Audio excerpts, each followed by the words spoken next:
What's up, Ragin Nation? How's it going? This is Alex Yu, and you're watching the TF Movie Show. This is just a web series where we're talking about the Transformers Cinematic Universe. This is episode number 7. And we're going to talk about something that is a little bit disappointing, but it honestly shouldn't be that big of a surprise to you. Because it is now official that Paramount has pulled Transformers 7 from the June 28th, 2019 release. Is this a surprise to anybody? Did we even think there was going to be a Transformers 7 film? They're not filming anything right now. They're not working on a Cybertron animated sequel as far as I know. It's gone. It's off the schedule. And that's something that we should have known before, but now it is actually official. The licensing expo took place a little bit over a week ago, maybe even a week ago. And if you remember, there was this image right here. Now, this was posted like a couple of years ago. And this is something that has stuck on our minds for a long time. And while Transformers The Last Night did get released on June 23rd, 2017, Bumblebee got shifted from June to December. And now Transformers 7 is shifted from June 28th to undefined. It's undefined. It's officially undefined. You may have seen a lot of headlines, like for example, from Collider and Deadline and Forbes magazine mentioning that Transformers 7 is not happening in 2019. It's not coming in 2019. Hollywood Reporter reported it first, but now it is officially official. Now, what about this? What about this? Hasbro Paramount movie slate. G.I. Joe, Micronauts, Dungeons & Dragons, Paramount Hasbro event film. This is our only hope that there could be a Transformers film. We don't know what that's going to be, but we do know that Paramount and Hasbro are not sticking all their eggs in one basket. And that one basket was originally Transformers. It was their one big moneymaker. Well, in terms of like Hasbro and Paramount. Hasbro and Paramount's biggest moneymaker was Transformers. But now they see where Transformer could go and where it has gone. And now they're looking at other properties from Hasbro. G.I. Joe, Micronauts, Dungeons & Dragons. It would essentially be a reboot of G.I. Joe since there was a decline after the second one. But Transformers is nowhere in sight except for that one slot right there, 2021. And that really all depends on how well Bumblebee does. And I know I've mentioned that before, but really, what quantifies as a success now? What is a success? What does Paramount want out of Bumblebee? Of course, they want to make a lot of money, but what really is that number? Well, let's take a look at other big robot, big monster movies. Okay, I'm including monster movies in there just because it's kind of like the same fan base. So let's take a look at Godzilla. Okay, 2014, that was the same year Age of Extinction came out. Budgeted at $160 million, but made $530. Ended up getting a sequel, which we're going to see later on. Kong Skull Island, budgeted at even more, $185, made $566, and we are getting a sequel when King Kong and Godzilla fight each other. Now there's Pacific Rim, which was budgeted at $190 million, which is the most expensive of the three, but it only went to gross $511 worldwide, $411 million worldwide, but it still ended up getting a sequel. That was enough for Legendary Pictures to decide that, hey, there's still potential. We're going to make a sequel, even though we just kind of broke even, because there are marketing costs, of course, right? So, hey, how much does Bumblebee really need to make? Now, I originally read that the budget for Bumblebee was $70 million. Then I saw other reports saying that it was $110 million. $110 million is still a hell of a lot cheaper than Kong Skull Island, Godzilla, and Pacific Rim. So how much does it really need to make? Well, with $110 million in a production budget, and maybe let's just say $200 million in their marketing budget, it's not going to be $200 million, but let's just say that $300 million is their break-even point. Maybe a little bit more, but still, all they need to do is make $500 million. And let's just say that it makes $150 million domestically. I think internationally, it's going to fill in the rest. I think it's going to make anywhere between $400 to $500 million. And once it makes that, that's considered a success. And I hope it's a success. I hope it makes that $500 million because we're going to see more. The thing is that regardless if it's a success or not, we're still not getting a movie until possibly 2021. So let's just say even though it makes, let's just say theoretically it makes $700 million. Okay, 700, which is huge and impossible for a Bumblebee movie after, you know, what has been happening with the franchise.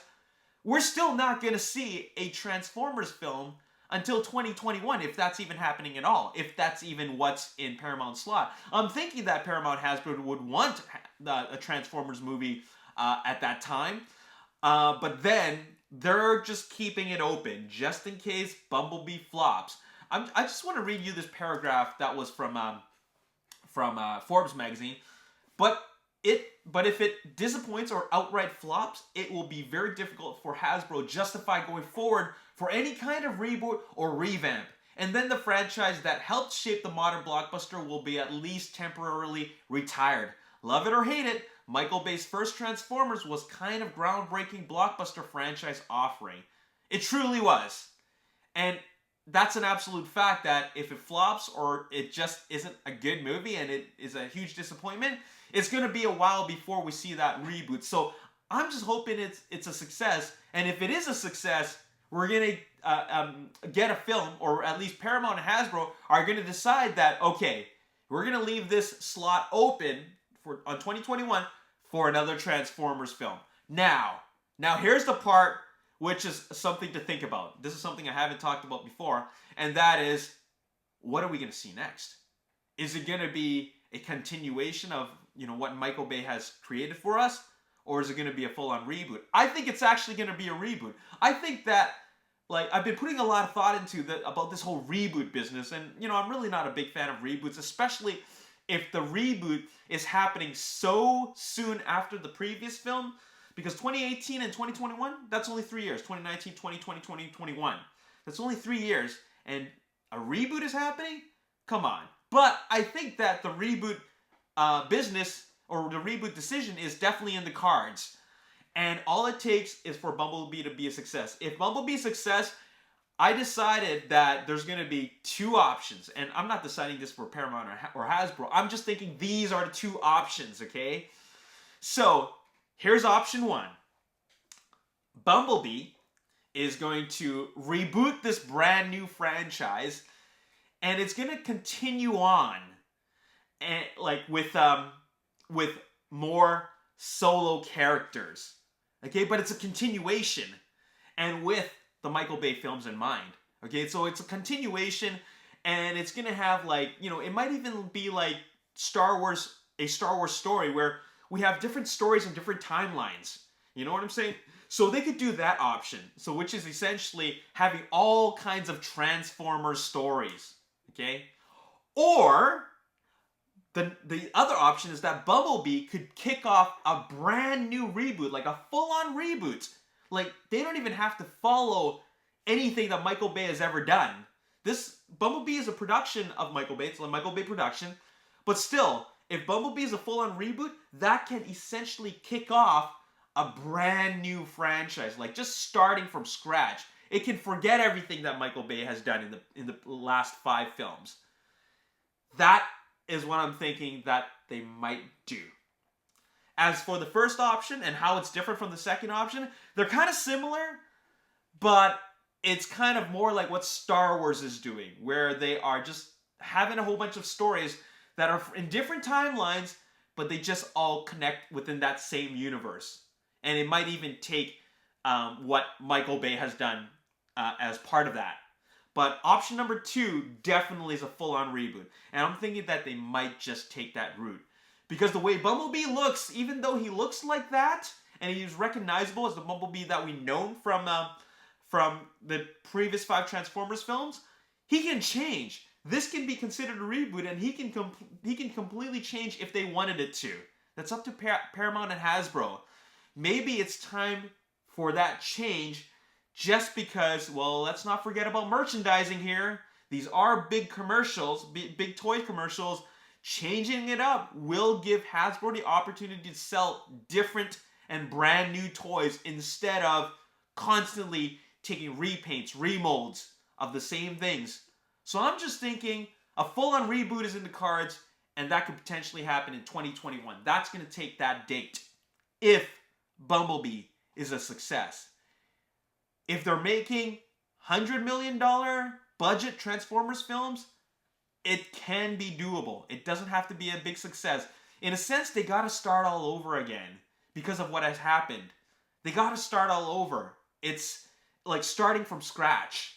Just build it up. Get the fans to learn how great these films can be. And now at this point, hopefully, potentially, we can now start getting great Transformers films.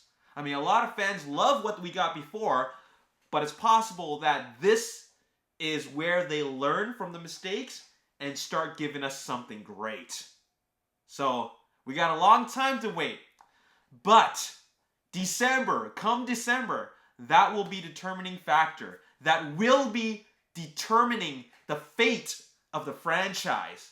This is a pretty big deal, especially if you really are a fan of this franchise. If you want to see more live action Transformers gracing the big silver screen, it all comes down to what happens in December.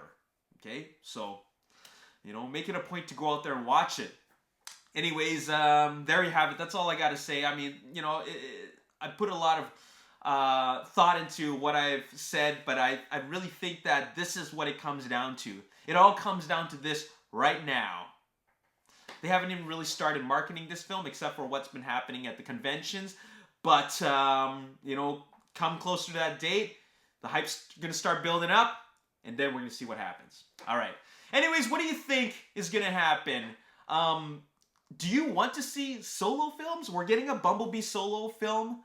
I mean, we could get an Optimus solo film. They might call it Orion. Orion Pax.